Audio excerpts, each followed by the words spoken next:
पूर्व केंद्रीय मंत्री डॉक्टर महेंद्र पांडे ने कहा कि जनता तक अपनी बात नहीं पहुंचाने में रही कमी। उन्होंने कहा कि अपनी कमी से हार को किया स्वीकार रहा हूं और हमारे 4,52,911 मतदाताओं को धन्यवाद देता हूं।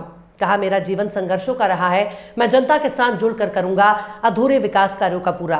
पाइपलाइन में जो भी विकास कार्य चल रहे हैं, डबल इंजन की सरकार में बचे हुए कार्य को पूरा करेंगे। राहुल गांधी द्वारा बनारस से प्रियंका के लड़ने पर प्रधानमंत्री के हराने के बयान को पूर्व केंद्रीय मंत्री ने बताया बचकाना बयान। कहा, जो प्रियंका गांधी चुनाव लड़ने से भाग रही थी वो प्रधानमंत्री के सामने क्या चुनाव लड़ती। राहुल गांधी बढ़ते उम्र के साथ दे रहे हैं बचकाना बयान। इसी तरह के बयान से अब उनको इस तरह के बयानों से अब उनको बचना चाहिए। आरएसएस द्वारा हार पर नसीहत दिए जाने के सवाल पर पूर्व केंद्रीय मंत्री ने कहा कि आरएसएस हमारी जननी संस्था है। उनके सुझाव और निर्देशों को पार्टी लगातार मानती रही है। निकट भविष्य में भी उस पर अमल करेगी। जो कमियां हैं उसे सुधारेंगे। उनका ये रियलिटी टेस्ट है, जो मिली हार है, ये रियलिटी टेस्ट है। जनता के बीच में नहीं जाना, इस तरह के किसी संगठन समय समय पर बहुत से ऐसे विचार देता है जिन सब विचारों को हम सब उस पर मंथन करते हैं, अनुसरण करते हैं और संगठन एक सतत प्रक्रिया और सतत प्रक्रिया में जितने भी ऐसे चिंतन मनन आएंगे कि कहाँ से क्या गैप है, कहाँ से क्या चीज़ें हैं, उनकी समीक्षा करके उसमें निश्चित तौर से पार्टी का केंद्रीय नेतृत्व, प्रदेश नेतृत्व सुधार करेगा और कार्यकर्ताओं को आवश्यक दिशा निर्देश देगा। भाजपा चंदौली सहित प्रदेश में करारी हार का सामना कर रही है। नहीं लगता कि विपक्षियों द्वारा महिलाओं को 8,500 रुपये, 1 लाख बेरोजगारों को और कर्ज माफ़ी, इसका असर पड़ा है? निश्चित तौर से कहीं न कहीं कुछ ऐसे भ्रमात्मक प्रचार हुए हैं, जैसे जगह जगह संविधान खतरे में, आरक्षण खतरे में, जिसका कोई न सिर था न पैर था। जैसे भूत किसी ने देखा नहीं है, वैसे आरक्षण खत्म होने का भूत, संविधान समाप्त होने का भूत, ऐसा दुष्प्रचार हुआ जिससे कहीं न कहीं बहुत से ऐसे इलाकों में भोली भाली जनता प्रभावित हुई है। हम सब निकट भविष्य में उन सब जनता के लोगों तक जाएंगे और उनको सजग करेंगे कि चुनाव तो बाद में भी आएंगे, अभी आगे विधानसभा आएगी, लोकसभा फिर आएगी, अवसर आते रहेंगे। ऐसे दुष्प्रचार का शिकार आप न हो, आप सही नेताओं को चुनें, सही पार्टी को चुनें और निश्चित तौर से जनता इस भ्रम दूर होगा और जनता जो उत्तर प्रदेश में थोड़ी सी कमी आई है वह जन समर्थन भविष्य में बढ़ेगा, ऐसा मेरा विश्वास है। मंत्री जी, केंद्र में आपकी सरकार है, दिल्ली में पानी को लेकर हाहाकार मचा है, क्या करना चाहते हैं? वहाँ के लिए वहाँ के एलजी पानी की समस्या के लिए समाधानरत हैं।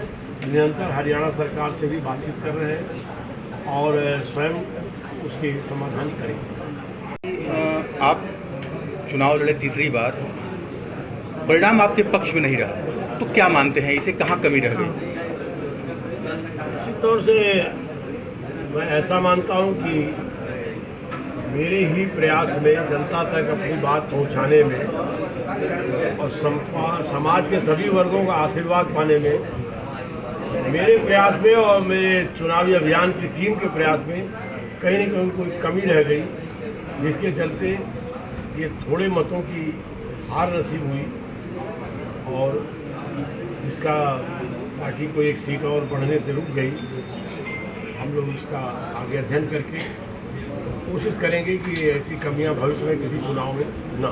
डॉक्टर साहब, जब चुनाव परिणाम आ गया है, आपके पक्ष में परिणाम नहीं रहा, तो एक चर्चा शुरू हो गई चंदौली में कि 10 सालों में जो विकास कार्य हुए और जो पाइपलाइन में थे विकास कार्य, उनका अब क्या होगा?